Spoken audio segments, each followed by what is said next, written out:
Alhamdulillah juga pada hari ini kita diberikan kesehatan dan kelapangan waktu sehingga kita bisa bersama-sama berkumpul di sini, dari yang muda-muda, yang anak-anak, juga yang agak muda.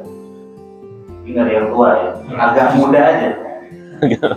Mudah-mudahan ini menjadi keberkahan tersendiri bagi lingkungan kita untuk menumbuhkan orang-orang yang takut kepada Allah Subhanahu wa Ta'ala, untuk kemudian memperbanyak hambanya Allah Subhanahu wa Ta'ala yang soleh dan solehah, insya Allah.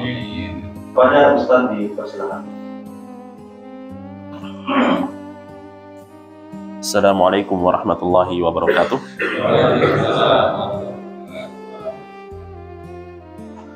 Alhamdulillah, wassalatu wassalamu ala rasulillah wa ala alihi wa ashabihi wa man wala. Allahumma alimna bima jahilna wanfa'na bima alamtana wa zidna min karami wajhika ilman ya rabbal alamin. Rabbi shrah li sadri wa yassir li amri wahlul 'uqdatam min lisani yafqahu qawli wa ba'd. Bapak-bapak, ibu-ibu yang dirahmati oleh Allah Subhanahu wa taala. Alhamdulillah, segala puji bagi Allah Subhanahu wa taala yang telah mempertemukan kita di masjid yang mulia ini, dan juga alhamdulillah kita dipertemukan di bulan Ramadan. Ya. Alhamdulillah kita tuh mendapatkan taufik dari Allah Subhanahu wa taala. Karena kita bisa ya hadir di sini, kita sudah di hari keberapa, Pak? Hari ke-6 ya di bulan Ramadan. Hari ke-6 di bulan Ramadan. Ya. Berarti kita sudah menyelesaikan 5 hari. 5 hari. Ya, puasa, saum, ya. Kita sudah menyelesaikan itu. Itu semua bukan karena kekuatan kita, tapi itu semua karena taufik dari Allah Subhanahu wa taala. Makanya kata Nabi SAW, lis-shaimi farhatan, ya. Bagi orang yang saum, dia punya 2 kebahagiaan. Farhatun inda fitrih wa farhatun inda liqa'i rabbih, ya. Kebahagiaan yang pertama adalah kebahagiaan tatkala berbuka. Ya, tatkala berbuka tuh kita berbahagia. Bukan karena kita tuh bisa makan lagi, bukan karena kita bisa minum lagi, bukan. Tapi karena kita menyelesaikan ibadah. Alhamdulillah kita diberikan taufik. Gak semua orang ya kan bisa mendapatkan ibadah tersebut. Kita lihat misalnya anak-anak muda misalnya di luar sana gitu ya. Anak-anak muda kuat fisiknya, ya, kuat mentalnya. Tapi ya kalau kita lihat ternyata dia berbuka di siang hari, kan gitu ya. Tapi kita ini, ya, mungkin ada sebagian dari kita yang sudah tua misalnya, gitu ya, sudah lemah fisiknya, tapi dia kuat beribadah kepada Allah Subhanahu Wa Taala. Ini merupakan taufik dari Allah Subhanahu Wa Taala yang patut kita syukuri. Ya. Kemudian salawat serta salam semoga tercurahkan kepada baginda Nabi Muhammad SAW beserta para sahabat, para tabi'in, para tabi'in dan juga kepada para pengikutnya hingga akhir zaman. Di pertemuan-pertemuan sebelumnya kita memang sudah membahas sebagian kecil terkait dengan pra kenabian. Jadi sebelum Nabi SAW itu wafat, memang kita harus memahami beberapa hal. Ya, diantaranya misalnya seperti kondisi orang-orang Arab pada zaman dahulu, ya, seperti apa agamanya, ya, kemudian juga politiknya seperti apa, ya, supaya kita tahu oh ternyata Nabi SAW itu lahir dalam keadaan seperti itu, begitu Pak. Ya. Nah sekarang kita akan membahas terkait dengan kelahiran Nabi SAW. Ya, di sini saya pakai Ar-Rahiqul Makhtum, ya, yang ditulis oleh Syekh Sofiyur Rahman Al-Mubarakfuri. Ini salah satu di antara buku yang paling fenomenal atau paling terkenal, ya. Karena dulu, ya, Raja Faisal, Raja Saudi, ya, membuat perlombaan, ya, terkait dengan Sirah An-Nabawiyah. Sudah akan bikin penelitian tentang Sirah An-Nabawiyah. Dan beliau ini adalah juara satunya. Buku ini adalah juara satunya. Kemudian dicetak dan sudah diterjemahkan. Dan alhamdulillah, ya kan, terjemahan itu ya berupa PDF sudah bisa di-download, ya kan, di mana saja. Baik. Di sini dikatakan Rasulullah SAW dilahirkan di tengah keluarga Bani Hashim. Ya tentu, ya kan, suku beliau adalah suku Bani Hashim di Mekah pada Senin pagi tanggal 9 Rabiul Awal. Yang kita kenal, ya, bahwasanya Nabi SAW itu dilahirkan tanggal berapa, Pak? 12 Rabiul Awal. Ya, 12 Rabiul Awal. Ya. Memang di sini ada perbedaan pendapat, banyak sekali. Ya, banyak sekali perbedaan pendapat terkait dengan kapan Nabi SAW itu dilahirkan. Ada yang kemudian mengatakan 12 Rabiul Awal sebagaimana yang kita ketahui, ya. Ada yang mengatakan 10 Rabiul Awal, ada yang mengatakan 9 Rabiul Awal, bahkan ada yang mengatakan di Ramadan. Ya. Ada yang mengatakan bahwasanya Nabi SAW itu dilahirkan di Ramadan. Seperti pendapatnya Syekh Abdul Razak, ya, bin Abdul Muhsin Al-Badr. Ya, beliau ketika mensyarah Al-Urjuzah Al-Mi'iyah, beliau merojihkan pendapat bahwasanya Nabi SAW itu lahir di Ramadan.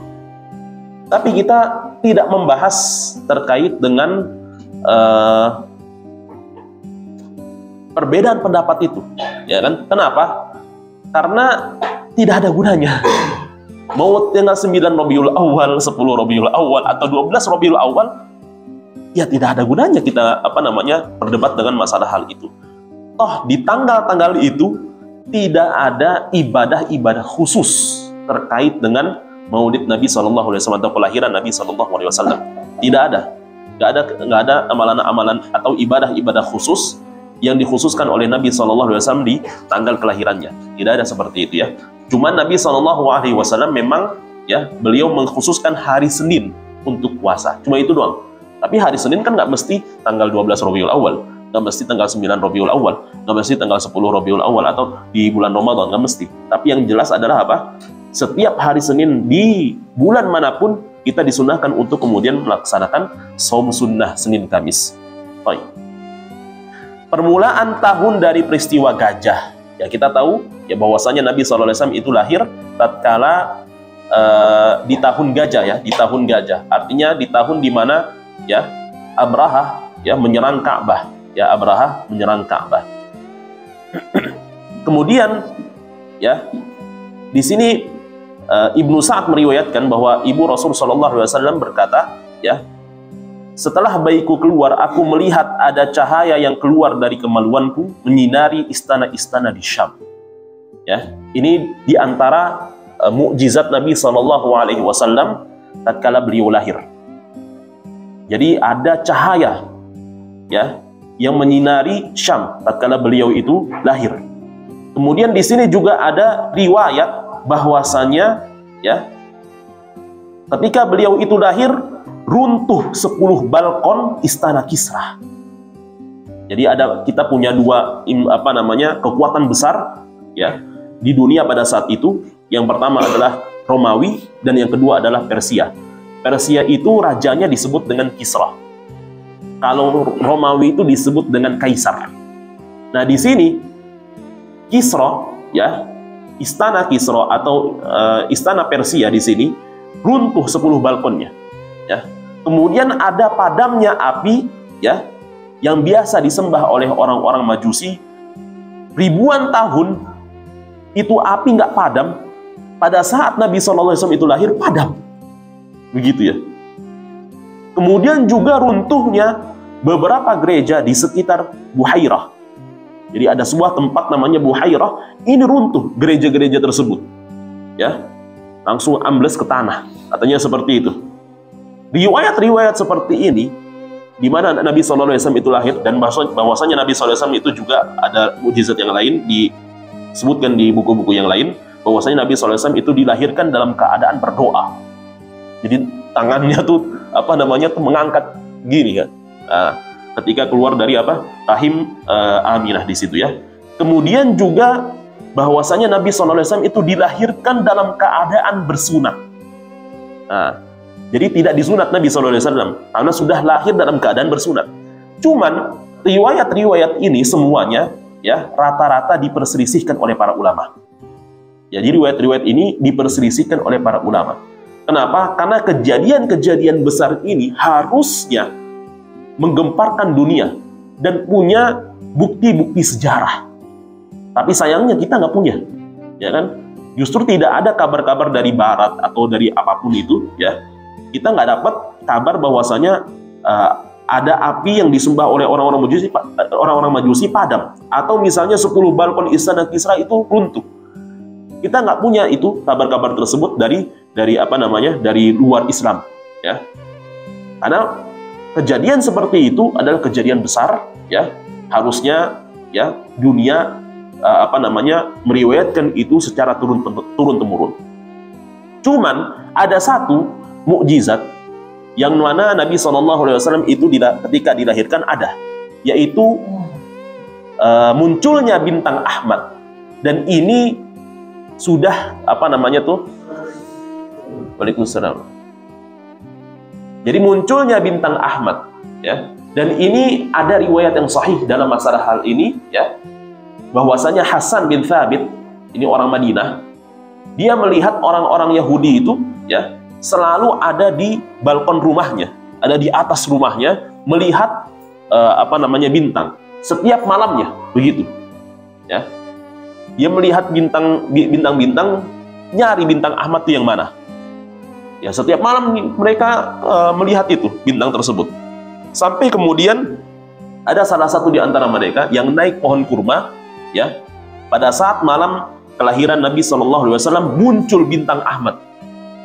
Maka semuanya kemudian orang tersebut kemudian mengumumkan, wahai semuanya, telah muncul bintang Ahmad, telah muncul bintang Ahmad. Ini adalah bintang di mana Nabi SAW itu lahir, gitu, ya. Jadi cuma itu saja palingan, ya, riwayat yang sahih. Tapi selebihnya itu riwayat-riwayat yang diperselisihkan oleh para ulama. Kenapa seperti itu? Ya, karena memang kemungkinannya, ya, bahwasanya Allah Subhanahu wa taala tuh ingin, ya, kita itu melihat Nabi SAW itu sebagai manusia biasa. Karena kalau seandainya kita lihat misalnya seperti Nabi itu adalah seorang nabi, seorang rasul, kita agak susah untuk kemudian mengikutinya, gitu kan, ya. Kalau kita lihat, coba contohkan Nabi SAW itu tatkala misalnya Nabi SAW itu bermuamalah, berinteraksi dengan istrinya. Mungkin ada yang mengatakan, nah itu kan Nabi, saya kan orang biasa, kan gitu. Padahal memang Nabi SAW itu adalah orang biasa juga, sama dengan kita, gitu kan, ya. Memang dia itu diutus supaya kita ngikutin beliau, gitu kan, supaya kita ngikutin beliau. Nah, jadi riwayat-riwayat yang seperti itu, ya, itu diperselisihkan oleh para ulama. Bahkan di sini, ya, salah seorang ulama namanya Muhammad Al-Ghazali, Syekh Muhammad Al-Ghazali dari Mesir, beliau, ya, tidak mengakui adanya mukjizat tatkala Nabi SAW itu lahir, gitu. Itu Syekh Muhammad Al-Ghazali ini terkenal, ya. Dia punya buku namanya Fiqhus Sirah. Baik. Nabi SAW tentu dilahirkan dari rahimnya Aminah, dan Aminah, ya, itu suaminya adalah Abdullah. Kita ingin bahas terkait dengan Abdullah dulu, ya. Abdullah ini adalah anak ke-10 dari kakeknya Nabi SAW, yaitu Abdul Muttalib. Jadi Abdul Muttalib itu punya 16 anak. Banyak, Pak, anaknya. Tadinya Abdul Muttalib itu punya 1 anak saja, ya, sampai besar cuma punya 1 anak, ya. Anak tersebut namanya adalah Al-Harith. Itu pamannya Nabi SAW yang pertama, ya. Cuman Al-Harith ini dia tidak ketemu dengan Nabi SAW. Jadi Nabi SAW itu lahir, Al-Harith itu sudah wafat, sudah lama wafat, ya. Ada sepupunya Nabi namanya Ubaidah bin Haris. Nah, nanti Ubaidah bin Haris itu meninggal tatkala pada perang Badar, ya. Tatkala duel sama orang kafir, kalah dia. Nggak kalah juga sebenarnya, karena lawannya juga lawannya juga dia mati, kan. Mati karena tebasan dari Hamzah sama Ali bin Abi Thalib. Tapi nanti akan kita bahas, ya, duel beliau bersama dengan lawannya itu nanti di perang Badar. Tapi di sini, ya, yang akan kita bahas adalah Abdul Muttalib, bagaimana beliau itu menginginkan anak sampai 10 anak laki-laki, gitu, ya. Jadi Abdul Muttalib tatkala menemukan sumur Zam-Zam, maka orang-orang Quraisy atau orang-orang semua ahli Mekah pada saat itu ya protes dengan Abdul Muttalib ini. Jadi protes. Kenapa protes? Karena mereka juga ingin ya memiliki sumur Zam-Zam tersebut. Jadi bukan hanya Abdul Muttalib, memang Abdul Muttalib yang menemukan kan gitu. Tapi orang-orang pada pengen juga. Saya juga miliki itu, gitu kan ya. Pokoknya kita kerjasama deh dengan sumur Zam-Zam ini. Pokoknya milik kita semua sumur Zam-Zam ini, bukan milik anta saja. Abdul Muttalib nggak mau. Kan ada yang gali, ada yang nemukan. Gitu. Kan seperti itu kata Abdul Muttalib. Nah, yang menghalangi itu ya, orang-orang protes sama Abdul Muttalib ini adalah Al-Harith ini, anaknya. Nah, pada saat peristiwa itu sudah selesai, maka Abdul Muttalib kemudian berpikir ulang. Tadi itu kan berantem dihalangi oleh Haris doang, gitu kan ya. Kalau begitu, saya harus punya anak yang banyak supaya bisa melindungi saya, gitu kan ya. Supaya bisa melindungi saya dari orang-orang nih, gitu kan ya, dari manusia. Akhirnya dia bersumpah ya di Ka'bah, wallahi demi Allah, kalau seandainya saya punya anak laki-laki, maka ada salah satu anak saya yang kemudian disembelih. Ya, disembelih anaknya, gitu kan ya. Kalau punya 10 anak. Nah, tatkala Abdullah itu lahir, itu adalah anak ke-10, Pak. Anak ke-10. Maka Abdul Muttalib di sini kemudian ngobrol ya sama anak-anak yang lain, paman-pamannya Nabi SAW. Dia ceritakan bahwasanya dia telah bernazar. Kalau punya 10 anak laki-laki, maka salah satunya harus disembelih. Wah, tadinya anak-anaknya protes ya. Akhirnya kemudian negosiasi, diskusi lagi segala macam. Akhirnya kemudian mereka ridho, ya udah nggak jadi masalah Pak. Ya, silahkan ya lakukan saja, gitu kan ya. Akhirnya kemudian diundi, ya, pakai batu biasanya kan. Nah, diundi, keluarlah namanya siapa? Abdullah. Anak yang baru lahir ini. Dan Abdullah itu adalah apa? Anak yang paling dicintainya oleh Abdul Muttalib. Ya, jadi Abdullah keluar. Wah, kalau begitu nih harus disembelih. Tapi Abdullah ini baru lahir, gimana nih? Ya, coba diundi ulang, gitu kan ya. Keluar namanya Abdullah. Abdullah lagi keluar. Waduh, gimana?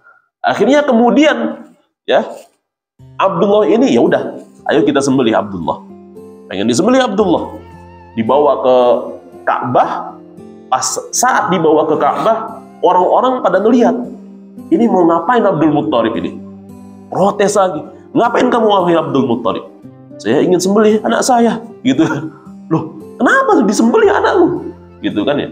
Karena saya sudah bernazar, kalau saya punya 10 anak laki-laki, maka salah satunya harus disembelih. Tadi kita sudah undi, dia dapat 2 kali nih sudah. Berarti memang nih orang nih yang harus disembelih. Memang ada anak yang harus disembelih. Di situ kemudian mereka semua protes, ya kan? Ya, diskusi dan segala macam. Nggak boleh begitu, wahai Abdul Muttalib, gitu ya. Terus kemudian saling tarik-tarikan, ya, antara antara orang-orang dengan Abdul Muttalib itu ya, terkait dengan anaknya itu ya. Nah, terkait dengan anaknya Abdullah itu. Sampai kemudian ada yang mengatakan, wahai Abdul Muttalib, sesungguhnya engkau ini adalah pemimpin kami. Kalau seandainya engkau ya menyembelih anakmu sekarang, maka nanti akan ada orang-orang setelah engkau yang ngikutin engkau. Nanti kalau misalkan ada 10 anak dari kita, maka harus kita sembelih. Apa enaknya itu? Kan gitu. Engkau kan pemimpin kami harus ngikutin kamu, gitu kan ya. Maka kata Abdul Muttalib, iya juga. Kalau begitu apa yang harus saya lakukan? Ayo kita cari solusinya kemana? Ke dukun. Nah, akhirnya kemudian mereka ke dukun, ya. Di Madinah dukun tersebut, ya. Ditanya, ya, terkait dengan masalah ini, begini ceritanya, begini. Akhirnya kemudian dukun tersebut mengatakan, berapa diat atau denda orang yang terbunuh? Jika seandainya misalnya dibunuh sama orang, ya, berapa diatnya itu orang tersebut? Berapa dendanya? Ya. Maka kemudian Abdul Muthalib menjawab 10 unta. Nah, gitu ya, 10 unta. Memang dulu 10 unta, Pak. Jadi 10 unta. Kalau seandainya kemudian membunuh orang, maka diatnya adalah 10 unta. 10 unta itu setara dengan 500 juta ya. Setara dengan 500 juta. Karena kalau satu unta itu 50 juta, Pak. Paling murahnya. Berarti 50 juta kali 10 ya 500 juta berarti ya. 500 juta. Kira-kira seperti itu. Akhirnya kemudian dukun tersebut mengatakan, kalau begitu ya, taruh di sini ya 10 unta, tulis namanya 10 unta, dan tulis di batu setelahnya adalah Abdullah. Kemudian undi, acak, diacak, kemudian diambil. Kalau seandainya ya keluar nama Abdullah, maka tambahkan 10 unta. Begitu. Berarti nanti ada 3 batu lagi, 10 unta, sekarang udah berarti 20 unta, 10 tambah 10. Di sini ada Abdullah. Diacak lagi, kalau keluar nama Abdullah lagi, tambahkan lagi 10 unta. Terus sampai kemudian keluar nama unta. Gitu kan? Akhirnya kemudian mereka lakukan itu, ya. Ditulis nama Abdullah, ditulis nama unta, ya kan? 10 unta, kemudian diacak, keluar nama Abdullah. Oke, kita lanjutkan. Tambahkan 10 unta. 20 unta sekarang. Diacak, keluar nama Abdullah. Tambahkan lagi 10 unta. Diacak, keluar nama Abdullah. Sampai 10 kali, Pak. Sampai 10 kali. Sudah ke 10 kalinya, artinya sudah 100 unta nih, baru keluar nama unta. Nah, berarti diat atau denda orang yang kemudian meninggal, ya, mati misalnya karena terbunuh misalnya, maka diatnya itu 100 unta. Ya, tadinya tuh 10 unta, sekarang 100 unta. Dan ini diamini oleh syariat Islam. Jadi syariat Islam, kalau seandainya ya ada seseorang membunuh seseorang, tapi membunuhnya tidak sengaja, Pak. Membunuhnya tidak sengaja, misalnya kecelakaan, maka diatnya adalah 100 unta. Diatnya 100 unta. Karena memang zaman dulu seperti itu.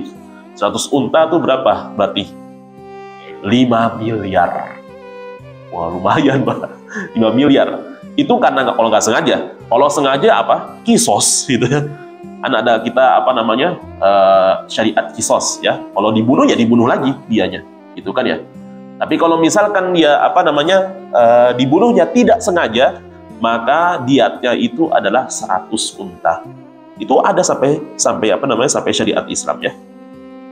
Nah, kemudian akhirnya disembelihlah 100 unta ya,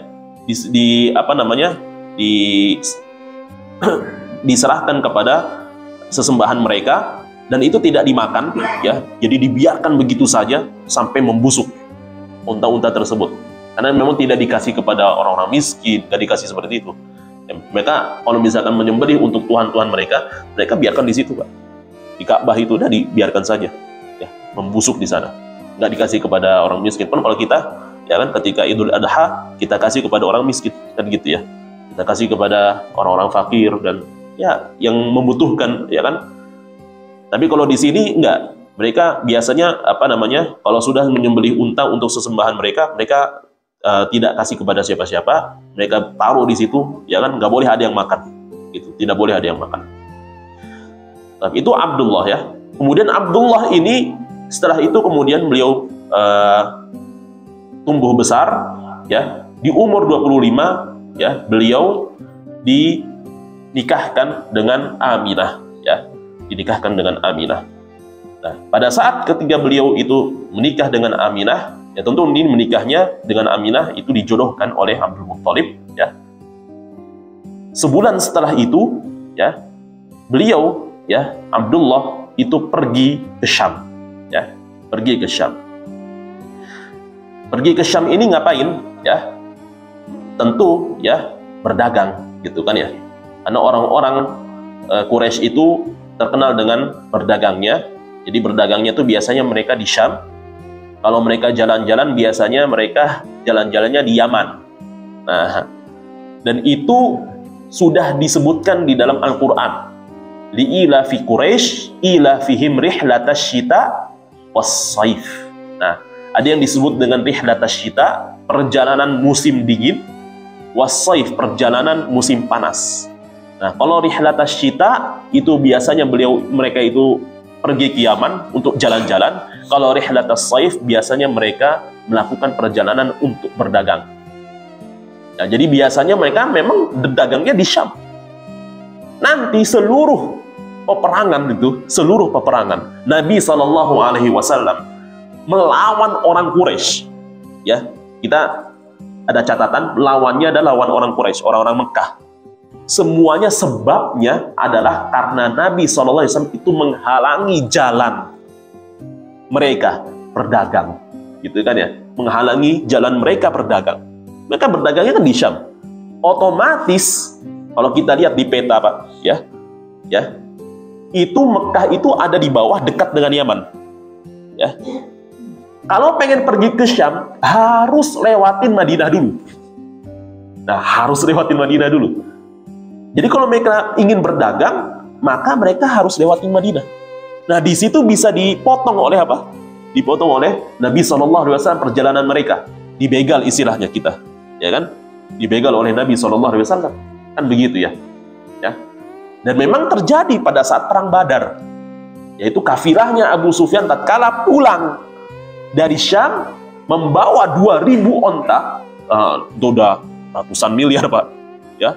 Membawa 2.000 unta. Maka Nabi SAW tatkala mendengar itu keluar dari Madinah ingin membegal mereka nih. Gitu kan ya. Untuk mengambil apa? Kafilah dagang mereka. Bayangkan kafilah dagang itu yang mengawal itu 40 orang, Pak. Nabi SAW itu membawa 313 pasukan. Ya pasti menang di situ kan. Ya cuman pada saat itu memang Abu Sufyan yang dimana pemimpin dagangnya, ya kan, itu punya kecerdasan luar biasa, akhirnya bisa lolos, gitu kan ya. Tapi di perang Uhud sebelumnya, ya kan, itu berhasil kaum muslimin membegal mereka. Berhasil sebelumnya. Jadi sebelum terjadinya perang Uhud, ya, orang-orang Quraisy kemudian mengirim orang-orang mengirim pedagang-pedagang mereka ke Syam, akhirnya dibegal oleh Nabi SAW dan itu berhasil. Ya, dan itu berhasil pada saat perang Uhud. Ya, atau sebelum perang Uhud ya. Jadi di sini Abdullah dia pergi ke Syam ya untuk berdagang, ya. Setelah dia berdagang, maka dia pulang. Tapi tatkala pulang, dia mampir ke Madinah. Di Madinah ada sepupu-sepupunya Aminah. Jadi Aminah itu punya keluarga di Madinah, Pak. Dan memang ini adalah rencana dari Allah Subhanahu wa taala agar kemudian Nabi itu ya punya keluarga di Mekah, punya keluarga di Madinah. Kenapa? Karena Nabi SAW seakan-akan Allah Subhanahu wa taala itu ngasih tahu kepada Nabi, nanti kamu tuh bakal di sana. Bakal di Madinah nanti. Ya. Nah, sepupu-sepupunya atau paman-pamannya Nabi SAW itu yang ada di Madinah itu, ya. Itu disebut dengan Bani Najjar, ya, suku Bani Najjar.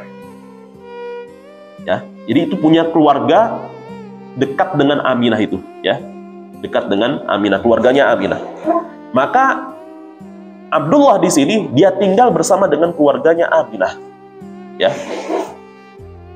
Tapi tatkala di Madinah beliau itu terkena penyakit.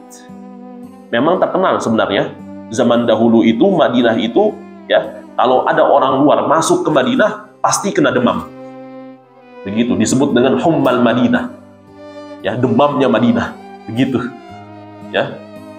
Bahkan ketika para sahabat itu hijrah ke Madinah, beberapa para sahabat itu kena demam. Di antaranya Abu Bakar radhiyallahu taala anhu. Kena demam. Dan bahkan ada beberapa sahabat atau beberapa orang yang masuk Islam, dan ini hadisnya terkenal, ya. Masuk Islam, habis itu kemudian dia terkena demam Madinah itu. Kemudian disuruh oleh Nabi SAW untuk meminum dari kencingnya onta. Ngambil susunya onta dan juga kencingnya onta, karena kencing onta tuh untuk apa? Untuk obat, gitu kan ya, untuk obat. Itu kata Nabi SAW, itu hadisnya terkenal memang. Ya. Tapi intinya di situ, intinya adalah apa? Di Madinah itu ya terkenal dengan penyakit yang namanya ada demam Madinah. Dan ayahnya Nabi SAW terkena penyakit tersebut, ya. Dan ternyata Allah takdirkan ayahnya Nabi SAW itu meninggal di sana, ya. Karena memang ya nggak ada obatnya. Kalau dulu kita nggak tahu paracetamol kan, orang dulu emang tahu tentang paracetamol nggak ada, gitu kan ya. Nah, makanya mereka ya apa namanya cuma gizinya saja kemudian diperbaiki. Ternyata ya Allah takdirkan ya ayahnya Nabi SAW itu meninggal. Ya. Pada saat ayahnya Nabi meninggal, dia ini nggak tahu ternyata ya istrinya itu mengandung seorang anak yang akan menjadi nabi. Ya.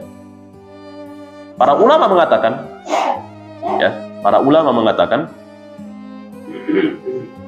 anak yatim itu punya 4 fase atau 4 tingkatan. Tingkatan yang paling parahnya, yang paling utamanya, yang paling benar-benar disebut dengan yatim, ya, adalah an yamuta abuka wa anta fi batni ummika. Ya. Ayahmu mati, ya, dan engkau masih ada di dalam rahim ibumu. Itu yang disebut dengan yatim. Kalau misalkan kita definisi yatim kan orang yang kemudian ayahnya meninggal pada saat sebelum balik, ya kan? Tapi yatim yang hakiki, ya, itu adalah ketika kita masih ada di dalam rahim ibu kita. Kenapa? Karena tatkala kita masih ada di dalam rahim ibu kita, kita tidak bisa melihat ayah kita. Tidak bisa kita melihat.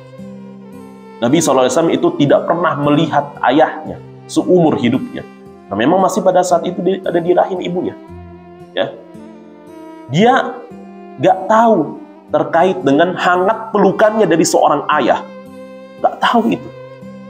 Tapi Nabi SAW ya, sangat sayang terhadap umatnya. Ya. Walaupun beliau itu tidak mengenal sayangnya seorang ayah, tapi beliau menjadi seorang ayah terhadap kita. Ya. Beliau sangat sayang terhadap umatnya ini. Luar biasa kan Nabi SAW. Kemudian, ya, ini bayangkan ya, penderitaan Nabi SAW pada saat kecil. Ya. Jadi Allah Subhanahu Wa Taala takdirkan ayahnya meninggal pada saat Nabi SAW itu masih ada di dalam rahim ibunya. Yang paling mencengangkan lagi adalah tatkala ya Nabi SAW umur 6 tahun, ya, beliau dibawa oleh Aminah kemana? Ke Madinah. Safar pertama kali. Ini safar pertama kali. Bepergian jauh pertama kali. Beliau bersama dengan ibunya Aminah, bersama dengan pembantunya yang bernama dengan Ummu Aiman. Ya. Ummu Aiman ini sebenarnya adalah seorang budak. Kemudian dimerdekakan, ya.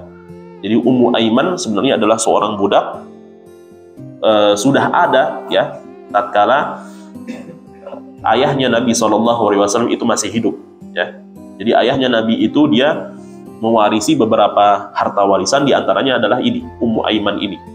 Nah, Ummu Aiman bersama dengan Nabi SAW, bersama dengan ibunya Nabi SAW itu pergi kemana? Ke Madinah. Pada saat Nabi SAW itu umurnya 6 tahun. Tentu, ya kan, ada fase di mana Nabi SAW itu dibawa oleh Halimah As-Sa'diyah, ibunda Nabi SAW dari sepersusuan ya, menyusui Nabi SAW ya, Halimah As-Sa'diyah. Tapi kita nanti akan kita bahas itu ya.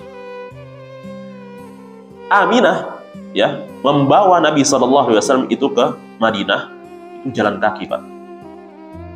Dari Makkah ke Madinah itu kira-kira berapa kilo? 500 kilo. 500 kilo, Pak. Kayak dari sini ke Semarang. Kira-kira seperti itu. Dari sini ke Semarang. Itu jalan kaki dari situ ke Semarang, bawa anak kecil itu 6 tahun. Ya. Sampai di Madinah, tentu di situ ada silaturahim, ya, bersama dengan paman-pamannya Nabi SAW, dikenalkan Nabi SAW dengan paman-paman beliau. Dan juga Nabi SAW itu dikenalkan dengan kuburan ayahnya. Jadi safar pertama kali adalah mengunjungi kuburan ayahnya. Itu safar pertama kali beliau SAW. Ya. Kemudian, ya, setelah urusan selesai, maka kemudian mereka balik ke Mekah, dan ada suatu tempat namanya Al-Abwa, pertengahan antara Mekah dan Madinah. Di situ kemudian Aminah itu jatuh, ya, jatuh di situ, jatuh sakit, ya, buat kemah di situ. Akhirnya kemudian, ya, Aminah ini sudah mengira bahwasanya dia ini akan meninggal, maka dia mengatakan perkataan yang sangat masyhur. Di hadapannya ada Nabi SAW, masih umur 6 tahun. Dia katakan kepada Nabi SAW, kullu hayyin mayyit ya bunay. Itu kan ya. Setiap yang hidup itu akan mati, wahai anakku. Wa kullu jadidin bal. Dan setiap yang baru itu akan usang. Wa kullu kabirin yafnah. Dan setiap yang besar itu akan hilang. Wa ana mayyitatun wa dzikri baq. Dan aku akan mati, dan ya namaku akan selalu terukir. Itu kata Aminah. Dan pada saat kemudian Aminah itu ingin memeluk Nabi SAW, kemudian apa? Tiba-tiba dia jatuh dan sudah tidak bernyawa lagi. Nabi SAW itu mengetahui hal itu. Jadi Nabi SAW walaupun umurnya 6 tahun, tapi Nabi SAW itu tahu, ya, kejadian-kejadian seperti ini. Makanya ketika Nabi SAW itu di Fathu Makkah nanti, tatkala di Fathu Makkah nanti, ya, setelah selesai beliau bersama dengan para sahabat itu pulang ke Madinah, beliau mengunjungi Al-Abwa. Di situ kemudian beliau memperkenalkan seluruh tempat-tempat di mana Nabi SAW itu singgah di sana. Ya, beliau katakan ini adalah sumur Bani Najjar. Sabahtu fiha, di mana saya belajar berenang di sana. Jadi beliau belajar berenang itu di situ, di sumurnya Bani Najjar. Setelah itu kemudian beliau menunjuk arah yang lain, dan ini adalah kuburan ibuku.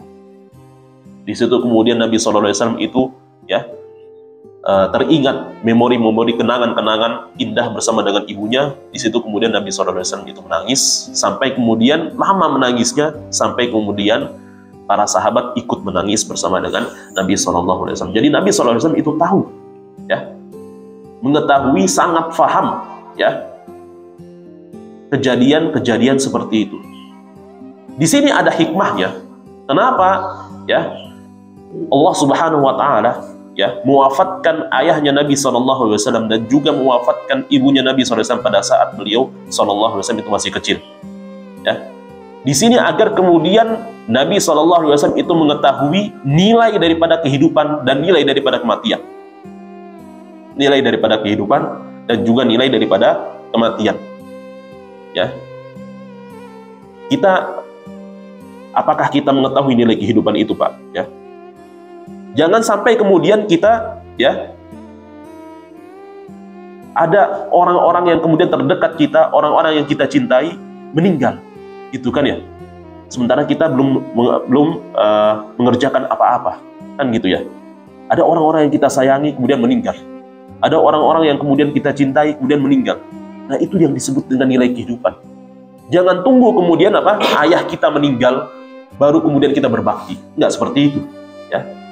Ini untuk anak-anak yang muda yang masih kemudian ada ayahnya. Jangan kemudian kita tunggu ayah kita kemudian meninggal baru kemudian kita berbakti. Itu bukan berbakti namanya, kan begitu ya.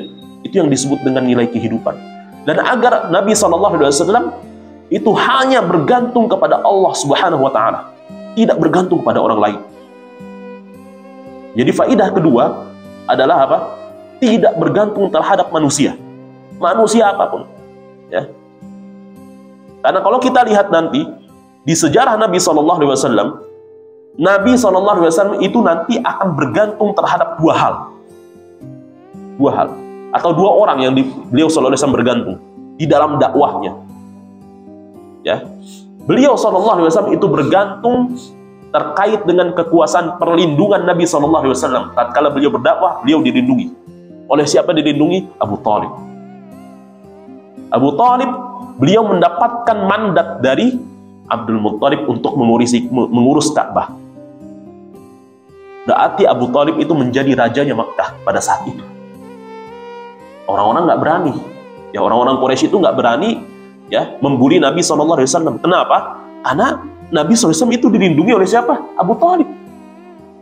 Terkait dengan harta, maka Nabi SAW itu ya bergantung terhadap siapa? Khadijah, istrinya. Karena istrinya adalah wanita terkaya di Mekah. Terkaya di Mekah. Bahkan kata para ulama, kalau seandainya harta Khadijah itu dikumpulkan dan harta orang-orang kaya, semua orang-orang kaya di Mekah pada saat itu dikumpulkan, masih kayaan Khadijah. Masih kayaan Khadijah. Ini saking kayanya Khadijah. Maka Nabi SAW itu bergantung kekayaan terhadap Khadijah. Di tahun ke-10 nubuwah, setelah Nabi SAW itu diutus, di tahun ke-10-nya Allah Subhanahu wa Ta'ala wafatkan dua-duanya. Dua-duanya Allah Subhanahu wa Ta'ala wafatkan dalam 1 tahun. Ini memberikan ya kesan kepada Nabi SAW. Kalau seandainya engkau wahai Nabi, ya ini juga kepada kita. Kita ingin meminta, mintalah kepada Allah Subhanahu wa Ta'ala. Kalau kita ingin bergantung, bergantunglah kepada Allah Subhanahu wa Ta'ala. Jangan bergantung pada makhluk. Makhluk Allah Subhanahu wa Ta'ala kemudian apa? Allah Subhanahu wa Ta'ala wafatkan. Ya. Kalau manusia bisa mati. Kan gitu. Kalau pohon bisa tumbang. Kalau benda, ada yang bergantung terhadap benda, jimat misalnya. Benda itu akan usang. Semua hal di dunia ini, makhluk ini ya, semuanya akan fana. Gitu ya. Maka bergantunglah kepada Allah Subhanahu wa Ta'ala. Ya, itu pelajaran kita hari ini, ya. Kita harus bergantung kepada Allah Subhanahu wa Ta'ala. Kalau kita minta, mintalah kepada Allah. Kalau kita minta tolonglah kepada Allah Subhanahu wa Ta'ala. Idza sa'alta fas'alillah wa idza ista'anta fasta'in billah.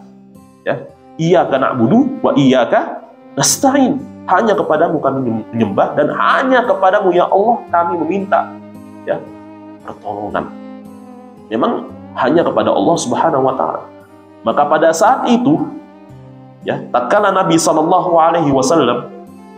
ya sudah tidak ada lagi tempat bernaung, sudah tidak ada lagi tempat bergantung, maka Nabi SAW itu mencari tempat bergantung. Bahkan beliau berdakwah di Taif, ditolak Pak, ditolak di Taif. Nanti kita akan memberikan kisah itu di tempatnya ya. Tapi di sini tatkala beliau ditolak, barulah beliau itu faham. Oh Allahumma inni ashku ilaika dha'fa quwwati. Oh sekarang sudah, saya hanya mengadu kepadamu ya Allah. Sudah selesai. Kepada manusia sudah tidak ada lagi. Kepada benda sudah tidak ada lagi. Sekarang hanya mengadu kepada Allah Subhanahu wa Ta'ala. Apa yang terjadi setelah itu? Allah Subhanahu wa Ta'ala kirimkan seluruh pasukannya. Ya. Ada kemudian pasukan jin, akhirnya kemudian masuk Islam, ya. Setelah itu, setelah Taif, ada kemudian orang-orang Madinah masuk Islam setelah itu, dan kemudian diutus oleh Rasulullah SAW, salah satu sahabatnya Mu'ad bin Jabal radhiyallahu ta'ala, salah satu sahabatnya Mus'ab bin Umair radhiyallahu ta'ala anhu ke Madinah dan berhasil di sana. Akhirnya Nabi SAW itu hijrah. Sebabnya kenapa? Karena karena Nabi SAW itu di situ bergantung hanya kepada Allah Azza wa Jalla. Hanya bergantung pada Allah Subhanahu wa Ta'ala. Allah Subhanahu wa Ta'ala menangkan. Itu Allah Subhanahu wa Ta'ala menangkan Nabi Sallallahu Alaihi Wasallam. Ya.